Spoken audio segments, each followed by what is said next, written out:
Hallo en welkom by die Potchefstroom Sakekamer se webtuiste. My naam is Nicholas van den Berg, die voorsitter van die Potchefstroom Sakekamer.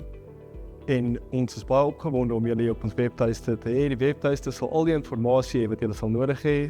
Inligting wat ons gemeenskapsprojekte insluit, hoe om 'n borg van die Sakekamer te word en ook ander algemene nuus rakende die Sakekamer en ons dorp.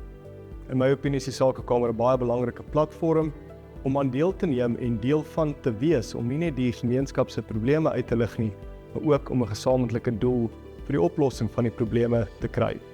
As daar 'n doel is waarin almal saamwerk, is die kans baie beter dat ons dit vir julle opgelos kan kry, as wat ons almal weet wat die probleem is, maar ons trek in verskillende rigtings. Ons nooi julle ook graag uit om kontak te maak met ons, as daar enigiets is wat julle raak in die dorp, of die sakegemeenskap rondom die dorp wil bespreek en vir ons probleme uitlig. Ons wil graag 'n middelpunt wees vir die kommunikasie van hierdie probleme en ook die oplossings, sodat ons same 'n oplossing kan vind en dit eenmalig uitrol en dat almal in dieselfde rigting trek om ons dorp 'n beter plek te maak. So welkom en ons nooi julle hartlik uit om deel te word van die Potchefstroom Sakekamer.